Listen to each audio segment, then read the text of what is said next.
यदि तपाईले अहिलेसम्म यस च्यानललाई सब्स्क्राइब गर्नुभएको छैन भने प्लिज सब्स्क्राइब गरिदिनु होला र साइडको घन्टीलाई पनि एकचोटी बजाइदिनु होला।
एउटा प्यारासुट छ। अब ठेलागाडाको टायरहरू स्टिल एल्युमिनियम अनि काठको पङ्खा अनि जालीहरू छ अनि 149 सीसीको इन्जिन छ।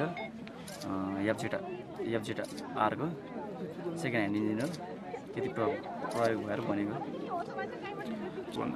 यो चाहिँ अब लागत चाहिँ अब खासै दिएको छैन, त्यही 80-90 हजार जति छ। कन्सेप्ट कसरी आयो भन्दा नि अब मैले मिनी प्लेन बनाइरहेको छु होइन, दुनियाँले आएर भन्ने कि उड्दैन, उडाउन सक्दैन यताउति भन्ने। त्यस कारणले चाहिँ अब यो बनाउनुभन्दा अगाडि चाहिँ केही उडाएर देखाइन्छु नि त विश्वास गर्छ भनेर अनि मैले यो सुरु गरेको। यो चाहिँ लगभग 1 महिना जति भयो बनाउनु सुरु गरेको। यो आज अब अर्कोचोटि पनि गर्नु त गरेको, त्यसमा अब धेरै किसिमको प्रब्लमहरू आएर रोकियो अनि त्यस कारण आज चाहिँ